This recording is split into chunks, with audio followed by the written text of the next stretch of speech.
भजन संहिता 1 अध्याय। धर्मी और दुष्ट मनुष्य।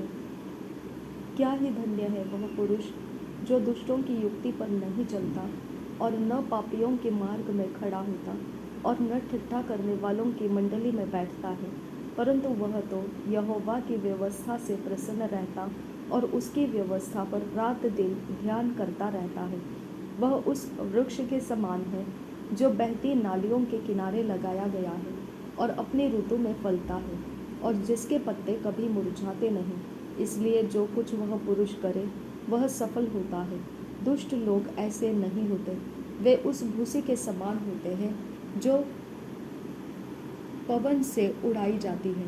इस कारण दुष्ट लोग अदालत में स्थिर न रह सकेंगे और न पापी धर्मियों की मंडली में ठहरेंगे, क्योंकि यहोवा धर्मियों का मार्ग जानता है, परंतु दुष्टों का मार्ग नष्ट हो जाएगा।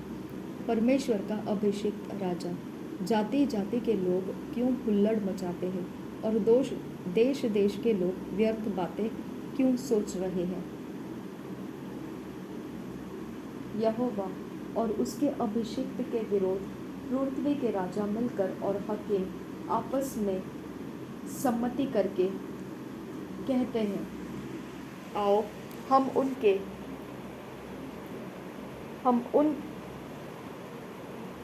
उनके बंधन तोड़ डालें और उनकी रस्सियों को अपने ऊपर से उतार फेंके। वह जो स्वर्ग में विराजमान है हंसेगा, प्रभु उनको ठट्ठों में उड़ाएगा। तब वह उनसे क्रोध में बातें करेगा और क्रोध में कहकर उन्हें घबरा देगा। मैं तो अपने ठहराए हुए राजा को अपने पवित्र पर्वत सिय्योन की राजगद्दी पर बैठा चुका हूँ।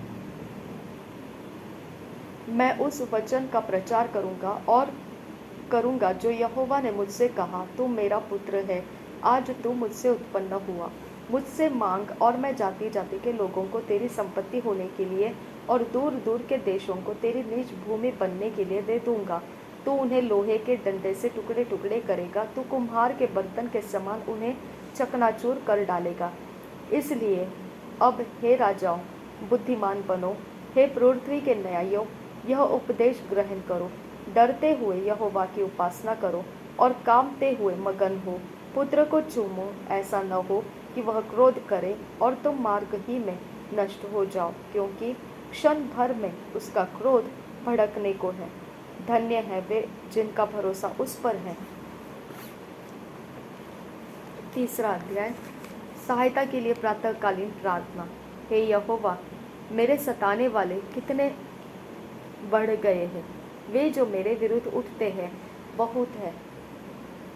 बहुत से मेरे प्राण के विषय में कहते हैं कि उसका बचाव परमेश्वर की ओर से नहीं हो सकता। परंतु हे यहोवा, तू तो मेरे चारों ओर मेरी ढाल है। तू मेरी महिमा और मेरे मस्तक का ऊंचा करने वाला है। मैं ऊंचे शब्द से यहोवा को पुकारता हूँ और वह अपने पवित्र पर्वत पर से मुझे उत्तर देता है। मैं लेट कर सो गया, फिर जाग उठा, क्योंकि यहोवा मुझे संभालता है। मैं उन 10,000 मनुष्यों से नहीं डरता जो मेरे विरुद्ध चारों ओर पांति बांधे खड़े हैं। उठ हे यहोवा, हे मेरे परमेश्वर, मुझे बचा ले, क्योंकि तूने मेरे सब शत्रुओं के जबड़ों पर मारा है और तूने दुष्टों के दांत तोड़ डाले हैं। उद्धार यहोवा ही से होता है। हे यहोवा, तेरी आशीष तेरी प्रजा पर हो। हे मेरे धर्ममय। 4 अध्याय। सहायता के लिए संध्याकालीन प्रार्थना। हे मेरे धर्ममय परमेश्वर, जब मैं पुकारूं तब तू मुझे उत्तर दे। जब मैं सकेती में पड़ा तब तूने मुझे सहारा दिया। मुझ पर अनुग्रह कर और मेरी प्रार्थना सुन। हे मनुष्य के पुत्रों, कब तक मेरी महिमा का अनादर होता रहेगा? तुम कब तक व्यर्थ बातों से प्रीति रखोगे और झूठी युक्ति की खोज में रहोगे? यह जान रखो कि यहोवा ने भक्त को अपने लिए अलग कर रखा है। जब मैं यहोवा को पुकारूंगा तब वह सुन लेगा। कामते रहो और पाप मत करो। अपने अपने बिछौने पर मन ही मन सोचो और चुपचाप रहो।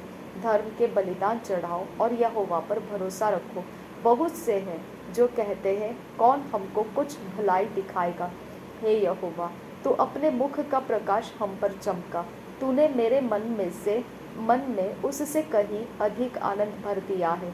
जो उनको अन्न और दाख मधु को बढ़ती से होता है, दाख मधु की बढ़ती से होता था। मैं शांति से लेट जाऊंगा और सो जाऊंगा, क्योंकि हे यहोवा, केवल तू ही मुझको एकांत में निश्चिंत रहने देता है। सुरक्षा के लिए प्रार्थना। हे यहोवा, मेरे वचनों पर कान लगा, मेरे कराहने की ओर ध्यान लगा। हे मेरे राजा, हे मेरे परमेश्वर, मेरी दोहाई पर ध्यान दे, क्योंकि मैं तुझे से प्रार्थना करता हूँ। हे यहोवा, भोर को मेरी वाणी तुझे सुनाई देगी।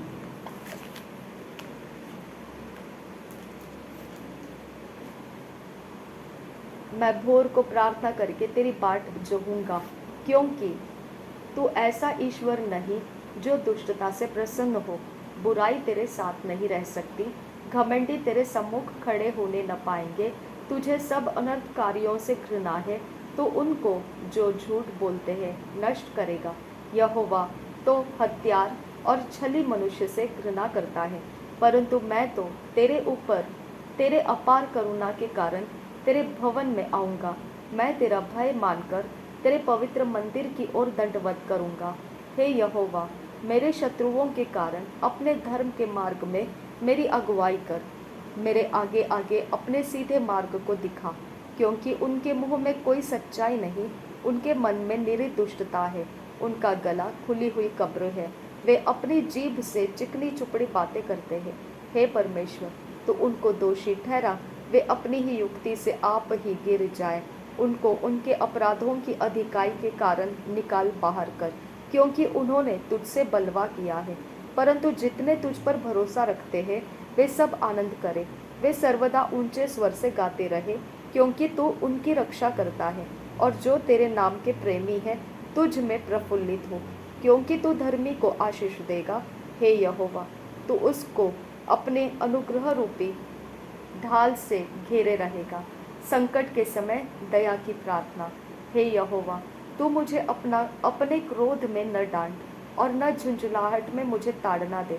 हे यहोवा, मुझ पर अनुग्रह कर, क्योंकि मैं कुंभला गया हूँ। हे यहोवा, मुझे चंगा कर, क्योंकि मेरी हड्डियों में बेचैनी है। मेरा प्राण भी बहुत खेदित है, पर तू हे यहोवा कब तक? लौट आ हे यहोवा, और मेरे प्राण बचा। अपनी करुणा के निमित्त मेरा उद्धार कर, क्योंकि मृत्यु के बाद तेरा स्मरण नहीं होता। अधोलोक में कौन तेरा धन्यवाद करेगा? मैं कराहते कराहते थक गया, मैं अपनी खाट आंसुओं से भिगोता हूँ। प्रति रात मेरा बिछौना भीगता है, मेरी आंखें शोक से बैठी जाती हैं, और मेरे सब सताने वालों के कारण वे धुंधला गई है। हे सब अनर्थकारियों, मेरे पास से दूर रहो, क्योंकि यहोवा ने मेरे रोने का शब्द सुन लिया है। यहोवा ने मेरा गिड़गिड़ाना सुना है। यहोवा मेरी प्रार्थना को ग्रहण भी करेगा। मेरे सब शत्रु लज्जित होंगे और बहुत ही घबराएंगे, वे लौट जाएंगे और एकाएक लज्जित होंगे। न्याय के लिए प्रार्थना। हे मेरे परमेश्वर यहोवा, मेरा भरोसा तुझ पर है। सब पीछा करने वालों से मुझे बचा और छुटकारा दे। ऐसा न हो कि वे मुझको सिंह के समान फाड़कर टुकड़े टुकड़े कर डाले और कोई मेरा बुड़ छुड़ाने वाला न हो। हे मेरे परमेश्वर यहोवा, यदि मैंने यह किया हो, यदि मेरे हाथों से कुटिल काम हुआ हो, यदि मैंने अपने मेल रखने वालों से भलाई के बदले बुराई की हो, या मैंने उसको जो अकारण मेरा बैरी था लूटा है, तो शत्रु मेरे प्राण का पीछा करके मुझे आ पकड़े और मेरे प्राण को भूमि पर रौंद दे और मेरी महिमा को मिट्टी में मिला दे। हे यहोवा, अपने क्रोध में उठ, क्रोध से भर मेरे सताने वाले के विरुद्ध तू खड़ा हो जा। मेरे लिए जाग, तूने न्याय की आज्ञा दे दी है। देश देश के लोगों की मंडली तेरे चारों ओर हो, और तू उनके ऊपर से होकर ऊंचे स्थानों पर लौट जा। यहोवा जाति जाति का न्याय करता है। यहोवा मेरे धर्म और खराई के अनुसार तेरे धर्म और खराई के अनुसार मेरा न्याय चुका दे। भला हो कि दुष्टों की बुराई का अंत हो जाए, परंतु धर्म को तू स्थिर कर, क्योंकि धर्मी परमेश्वर मन और मर्म को जानता है, का ज्ञाता है। मेरी ढाल परमेश्वर के हाथ में है, वह सीधे मन वालों को बचाता है। परमेश्वर धर्मी और न्यायी है, वरन ऐसा ईश्वर है जो प्रतिदिन क्रोध करता है। यदि मनुष्य न फिरे तो वह अपनी तलवार पर सान चढ़ाएगा। वह अपना धनुष चढ़ाकर तेरी संधान चुका है, तीर संधान चुका है, और उस मनुष्य के लिए उसने मृत्यु के हथियार तैयार कर लिए हैं। वह अपने तीरों को अग्निबाण बनाता है। देख, दुष्ट को अनर्थ काम की पीड़ाएं हो रही हैं। उसको उत्पात का गर्भ है और उससे झूठ का जन्म हुआ। उसने गड्ढा खोदकर उसे गहरा किया, और जो खाई उसने बनाई थी उसमें वह आप ही गिरा। उसका उत्पात पलटकर उसी के सिर पर पड़ेगा, और उसका उपद्रव उसी के माथे पर पड़ेगा। मैं यहोवा के धर्म के अनुसार उसका धन्यवाद करूँगा, और परम प्रधान यहोवा के नाम का भजन गाऊंगा। परमेश्वर की महिमा और मनुष्य का गौरव। हे यहोवा हमारे प्रभु, तेरा नाम सारी पृथ्वी पर क्या ही प्रतापमय है। तूने अपना वैभव स्वर्ग पर दिखाया है। तूने अपने बैरियों के कारण बच्चों और दूध की पीउओं के द्वारा सामर्थ के नींव डाली है, ताकि तू शत्रु और पलटा लेने वालों को रोक रखे। जब मैं आकाश को, जो तेरे हाथों का कार्य है, और चंद्रमा और तारांगन को, जो तूने नियुक्त किए हैं, देखता हूँ, तो फिर मनुष्य क्या है कि तू उसका स्मरण रखे, और आदमी क्या है तू उसकी सुधि ले। क्योंकि तूने उसको परमेश्वर से थोड़ा ही कम बनाया है, और महिमा और प्रताप का मुकुट उसके सिर पर रखा है। तूने उसे अपने हाथों के कार्यों पर प्रभुता दी है। तूने उसके पांव तले सब कुछ कर दिया है। सब भेड़ बकरी और गाय बैल और जितने वन पशु हैं, आकाश के पक्षी और समुद्र की मछलियाँ और जितने जीव जंतु समुद्र में चलते फिरते हैं। हे यहोवा, हे हमारे प्रभु, तेरा नाम सारी पृथ्वी पर क्या ही प्रतापमय है। परमेश्वर के न्याय के लिए धन्यवाद का भजन। हे यहोवा परमेश्वर, मैं अपने पूर्ण मन से तेरा धन्यवाद करूँगा। मैं तेरे सब आश्चर्य कर्मों का वर्णन करूँगा। मैं तेरे कारण आनंदित और प्रफुल्लित होऊंगा। हे परम प्रधान, मैं तेरे नाम का भजन गाऊंगा। जब मेरे शत्रु पीछे हटते हैं तो वे तेरे सामने ठोकर खाकर नष्ट होते हैं, क्योंकि तूने मेरा न्याय और मुकद्दमा चुकाया है। तूने सिंहासन पर विराजमान होकर धर्म से न्याय किया। तूने जाति जाति को झिड़का और दुष्ट को नष्ट किया है। तूने उसका नाम अनंत काल के लिए मिटा दिया है। शत्रु जो है वे मर गए, वे अनंत काल के लिए उजड़ गए हैं, और जिन नगरों को तूने ढा दिया उनका नाम निशान भी मिट गया है। परंतु यहोवा सदैव सिंहासन पर विराजमान है। उसने अपना सिंहासन न्याय के लिए सिद्ध किया है, और वह आप ही जगत का न्याय धर्म से करेगा। वह देश देश के लोगों का मुकदमा खराई से निपटाएगा। यहोवा पीसे हुओं के लिए ऊंचा गढ़ ठहरेगा। वह संकट के समय के लिए भी ऊंचा गढ़ ठहरेगा। तेरे नाम के जानने वाले तुझ पर भरोसा रखेंगे, क्योंकि हे यहोवा, तूने अपने खोजियों को त्याग नहीं दिया। यहोवा जो सियोन में विराजमान है, उसका भजन गाओ। जाति जाति के लोगों के बीच में उसके महाकर्मों का प्रचार करो, क्योंकि खून का पलटा लेने वाला उनको स्मरण करता है।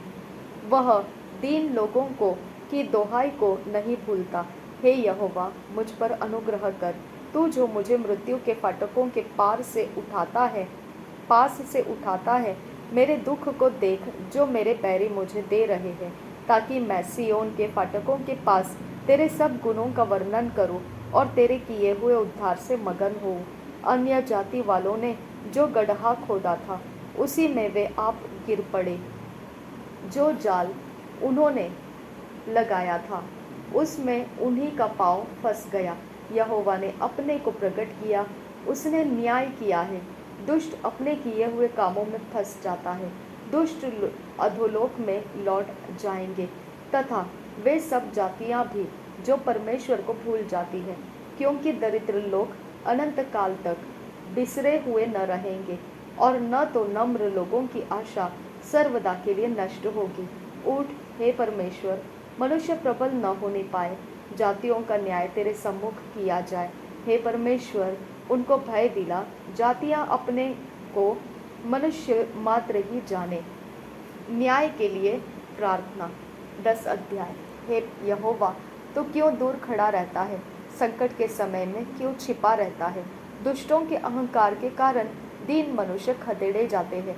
वे अपनी ही निकाली हुई युक्तियों में फंस जाए, क्योंकि दुष्ट अपनी अभिलाषा पर घमंड करता है और लोभी परमेश्वर को त्याग देता है और उसका तिरस्कार करता है।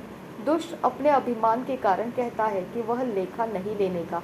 उसका पूरा विचार यही है कि कोई परमेश्वर है ही नहीं। वह अपने मार्ग पर दृढ़ता से बना रहता है। तेरे न्याय के विचार ऐसे ऊंचे पर होते हैं कि उसकी दृष्टि वहां तक नहीं पहुंचती। जितने उसके विरोधी हैं उन पर वह फुंकारता है। वह अपने मन में कहता है, मैं कभी टलने का नहीं, मैं पीढ़ी से पीढ़ी तक दुख से बचा रहूंगा। उसका मुंह शाप और छल और अंधेर से भरा है। उत्पात और अनर्थ की बातें उसके मुंह में है। वह गांवों में घात लगाकर बैठा करता है और गुप्त स्थानों में निर्दोष को घात करता है। उसकी आंखें लाचार की घात में लगी रहती हैं। जैसा सिंह अपनी झाड़ी में, वैसा ही वह भी छिपकर घात में बैठा करता है। वह दिन को पकड़ने के लिए घात लगाए रहता है। वह दिन को अपने जाल में फंसाकर घसीट लाता है, तब उसे पकड़ लेता है। वह झुक जाता है और वह दुबक कर बैठता है और लाचार लोग उसके महाबली हाथों से पटके जाते हैं। वह अपने मन में सोचता है, ईश्वर भूल गया। वह अपने मुंह छिपाता है, वह कभी नहीं देखेगा। उठ हे यहोवा, हे ईश्वर, अपना हाथ बढ़ा और दिनों को न भूल। परमेश्वर को दुष्ट क्यों तुच्छ जानता है और अपने मन में कहता है, तू लेखा न लेगा। तूने देख लिया है, क्योंकि तू उत्पात और उत्पीड़न दृष्टि पर दृष्टि रखता है, ताकि उसका पलटा अपने हाथ में रखे। लाचार अपने को तेरे हाथ में सौंपता है, अनाथों का तू ही सहायक रहा है। दुष्ट की भुजा को तोड़ डाल और दुर्जन की दुष्टता को ढूंढ ढूंढ कर निकाल, जब तक कि सब उसमें से दूर न हो जाए। यहोवा अनंत काल के लिए महाराज है, उसके देश में से जाति जाति के लोग नष्ट हो गए हैं। हे यहोवा, तूने नम्र लोगों की अभिलाषा सुनी है, तू उनका मन तैयार करेगा। तू कान लगाकर सुनेगा कि अनाथ और पिसे हुए का न्याय करे, ताकि मनुष्य जो मिट्टी से बना है फिर भय दिखाने न पाए। नीति वचन 1 अध्याय।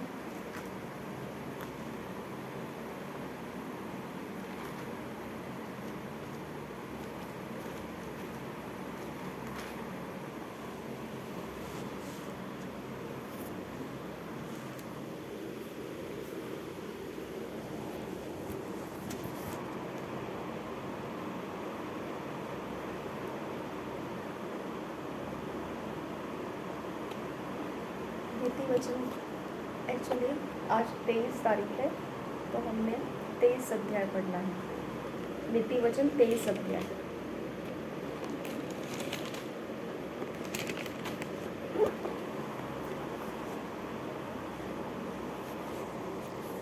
जब तो किसी हकीम के संग भोजन करने को बैठे। नीति वचन 23 अध्याय। जब तो किसी हकीम के संग भोजन करने को बैठे, तब इस बात को मन लगाकर सोचना कि मेरे सामने कौन है, और यदि तू अधिक खाने वाला हो तो थोड़ा खाकर भूखा उठ जाना। उसके स्वादिष्ट भोजन वस्तुओं की लालसा न करना, क्योंकि वह धोखे का भोजन है। धनी होने के लिए परिश्रम न करना, अपनी समझ का भरोसा छोड़ना। क्या तू अपनी दृष्टि उस वस्तु पर लगाएगा जो है ही नहीं? वह उकाब पक्षी के समान पंख लगाकर निस्संदेह आकाश की ओर उड़ जाता है। जो डाह से देखता है उसकी रोटी न खाना और न उसकी स्वादिष्ट भोजन वस्तुओं की लालसा करना, क्योंकि जैसा वह अपने मन में विचार करता है वैसा वह आप है। वह तुझसे कहता तो है खा पी, परंतु उसका मन तुझसे लगा नहीं। जो कौर तूने खाया हो उसे उगलना पड़ेगा और तू अपनी मीठी बातों का फल खोएगा। मूर्ख के सामने न बोलना, नहीं तो वह तेरी बुद्धि के वचनों को तुच्छ जानेगा। पुरानी सीमाओं को न बढ़ाना और न अनाथों के खेत में घुसना, क्योंकि उनका छुड़ाने वाला सामर्थी है। उनका मुकदमा तेरे संग वही लड़ेगा। अपना हृदय शिक्षा की ओर और अपने कान ज्ञान की बातों की ओर लगाना। लड़के की ताड़ना न छोड़ना, क्योंकि यदि तू उसको छड़ी से मारे तो वह न मरेगा, तो उसको छड़ी से मारकर उसका प्राण अधोलोक से बचाएगा। हे मेरे पुत्र, यदि तू बुद्धिमान हो तो मेरा ही मन आनंदित होगा, और जब तू सीधी बातें बोले तब मेरा मन प्रसन्न होगा। तू पापियों के विषय मन में डाह न करना, दिन भर यहोवा का भय मानते रहना, क्योंकि अंत में फल होगा और तेरी आशा न टूटेगी। हे मेरे पुत्र, तू सुनकर बुद्धिमान हो और अपना मन सुमार्ग में सीधा चला। दाख मधु के पीने वालों में न होना, न मांस के अधिक खाने वालों की संगति करना, क्योंकि पियक्कड़ और पेटू अपना भाग खोते हैं और पिनक वाले को चिथड़े पहनने पड़ते हैं। अपने जन्माने वाले पिता की सुनना, और जब तेरी माता बूढ़ी हो जाए तब तू उसे तुच्छ न जानना। सच्चाई को मोल लेना, बेचना नहीं, और बुद्धि और शिक्षा और समझ को भी मोल लेना। धर्मी का पिता बहुत मगन होता है, और बुद्धिमान का जन्माने वाला उसके कारण आनंदित होता है। तेरे कारण तेरे माता पिता आनंदित और तेरी जननी मगन हो। हे मेरे पुत्र, अपना मन मेरी ओर लगा और तेरी दृष्टि मेरे चाल चलन पर लगी रहे। वेश्या गहरा गड्ढा ठहरती है और पराई स्त्री सकरे कुएं के समान है। वह डाकू के समान घात लगाती है और बहुत से मनुष्यों को विश्वासघाती कर देती है। कौन कहता है हाय, कौन कहता है हाय हाय, कौन झगड़े रगड़े में फंसता है, कौन बकबक करता है, किसके अकारण घाव होते हैं, किसकी आंखें लाल हो जाती है, उनकी जो दाख मधु देर तक पीते हैं और जो मसाला मिला हुआ दाख मधु ढूंढने को जाते हैं। जब दाख मधु लाल दिखाई देता है और कटोरे में उसका सुंदर रंग होता है, और जब वह धार के साथ उंडेला जाता है तब उसको न देखना, क्योंकि अंत में वह सर्प के समान डसता है और करैत के समान काटता है। तू विचित्र वस्तुएं देखेगा और उल्टी सीधी बातें बकता रहेगा। तू समुद्र के बीच लेटने वाले या मस्तूल के सिरे पर सोने वाले के समान रहेगा। तू कहेगा कि मैंने मार तो खाई परंतु दुखित न हुआ, मैं पिट तो गया परंतु मुझे कुछ सुधि न थी। मैं होश में कब आऊं, मैं तो फिर मदिरा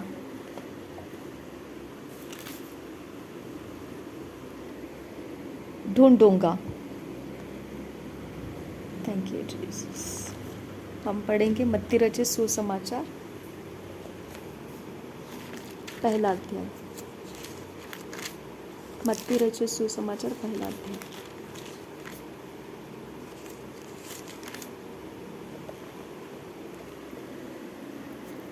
यीशु की वंशावली।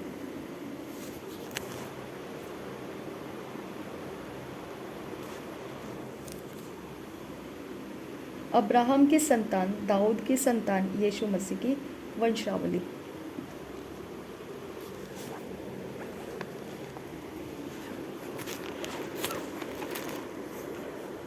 अब्राहम से इसहाक उत्पन्न हुआ, इसहाक से याकूब उत्पन्न हुआ, याकूब से यहूदा और उसके भाई उत्पन्न हुए। यहूदा और तमार से फिरिस व जेरह उत्पन्न हुए।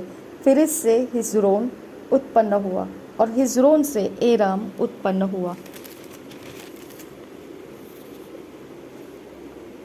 एराम से अम्मीनादाब उत्पन्न हुआ।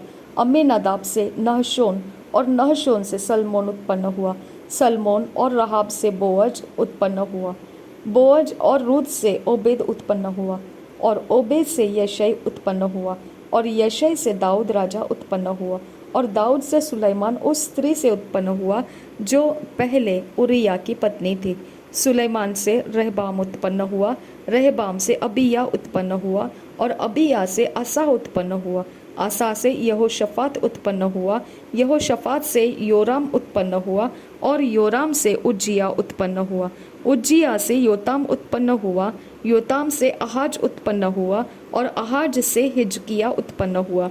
हिजकिया से मनश्शे उत्पन्न हुआ, मनश्शे से अमोन उत्पन्न हुआ और अमोन से योशिय्याह उत्पन्न हुआ।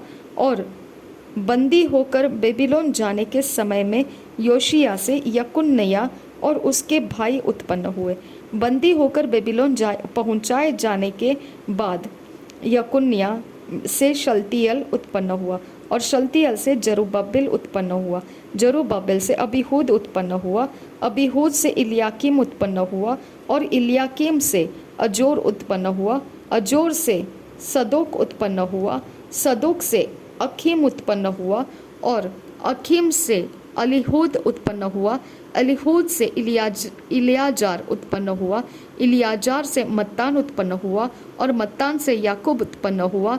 याकूब से यूसुफ उत्पन्न हुआ जो मरियम का पति था और मरियम से यीशु जो मसीह कहलाता है उत्पन्न हुआ।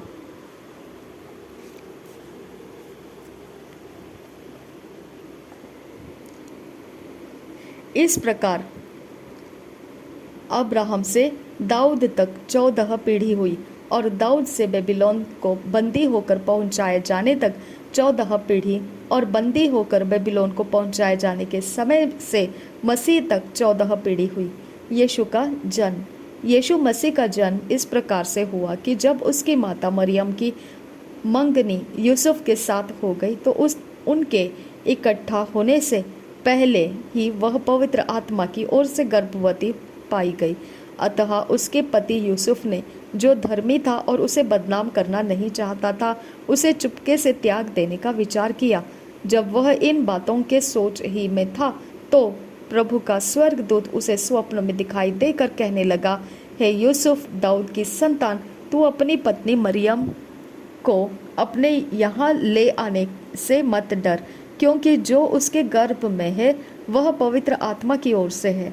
वह पुत्र जनेगी और तो उसका नाम यीशु रखना, क्योंकि वह अपने लोगों का उनके पापों से उद्धार करेगा। यह सब इसलिए हुआ कि जो वचन प्रभु ने भविष्यद्वक्ता के द्वारा कहा था वह पूरा हो।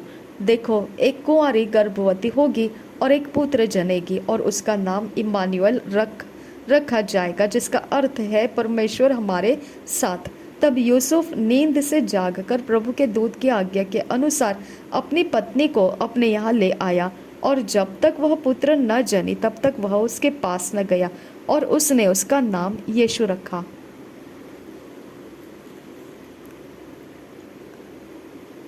Thank you Jesus. धन्यवाद करते हैं खुदा परमेश्वर।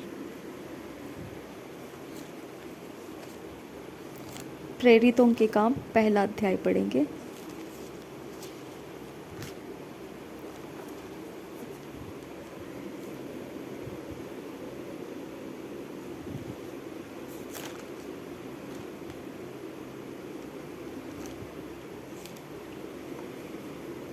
प्रेरितों के काम पहला अध्याय।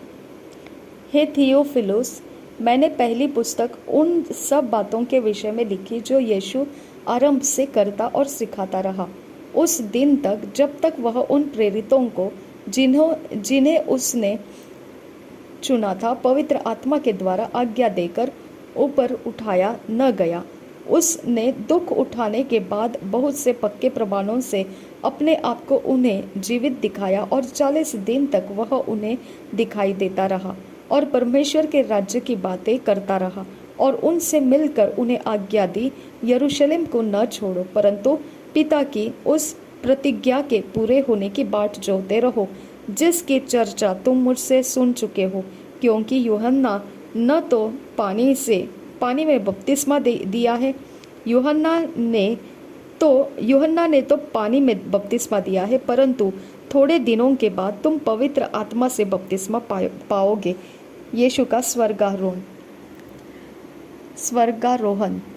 अतः उन्होंने इकट्ठे होकर उससे पूछा, हे प्रभु, क्या तू इसी समय इस्राएल को राज्य फेर देगा?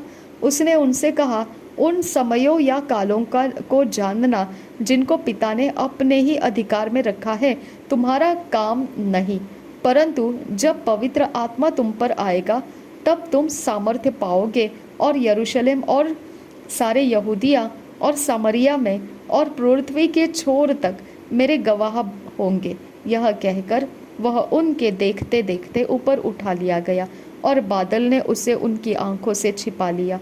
उसके जाते समय जब वे आकाश की ओर ताक रहे थे तो देखो, 2 पुरुष श्वेत वस्त्र पहने हुए उनके पास आ खड़े हुए। और उनसे कहा, हे गलीलो पुरुषों, तुम क्यों खड़े आकाश की ओर देख रहे हो? यही यीशु जो तुम्हारे पास से स्वर्ग पर उठा लिया गया है, जिस रीति से तुमने उसे स्वर्ग को जाते देखा है, उसी रीति से वह फिर आएगा। मत्तिया को यहूदा का पद मिलना। तब वे जैतून नामक पहाड़ से, जो यरूशलेम के निकट एक सप्ताह के दिन की दूरी पर है, यरूशलेम को लौटे। जब वे वहां पहुंचे तो उस अटारी पर गए जहां पतरस और यूहन्ना और याकूब और अंद्रियास और फिलिप्पुस और थोमा और बरतुल्मै और मत्ती और हल्फई का पुत्र याकूब और शमौन जेलोतेस और याकूब का पुत्र यहूदा रहते थे। ये सब कई स्त्रियों और यीशु की माता मरियम और उसके भाइयों के साथ एक चित्त होकर प्रार्थना में लगे रहे। उन्हीं दिनों में पतरस भाइयों के बीच में, जो 120 व्यक्ति के लगभग थे, खड़ा होकर कहने लगा, हे भाइयों, अवश्य था कि पवित्र शास्त्र का वह लेख पूरा हो जो पवित्र आत्मा ने दाऊद के मुख से यहूदा के विषय में, जो यीशु के पकड़ने वालों का अगुवा था, पहले से कहा था, क्योंकि वह तो हम में गिना गया और इस सेवकाई में सहभागी हुआ। उसने अधर्म की कमाई से एक खेत मोल लिया और सिर के बल गिरा और उसका पेट फट गया और उसकी सब अंतड़ियाँ निकल पड़ी। इस बात को यरूशलेम के सब रहने वाले जान गए, यहाँ तक कि उस खेत का नाम उनकी भाषा में हकलदमा अर्थात लहू का खेत पड़ गया। भजन संहिता में लिखा है, उसका घर उजड़ जाए और उसमें कोई न बसे और उसका पद कोई दूसरा ले ले। इसलिए जितने दिन तक प्रभु यीशु हमारे साथ आता जाता रहा, अर्थात यूहन्ना के बपतिस्मा से लेकर उसके हमारे पास से उठाए जाने तक, जो लोग बराबर हमारे साथ रहे, उचित है कि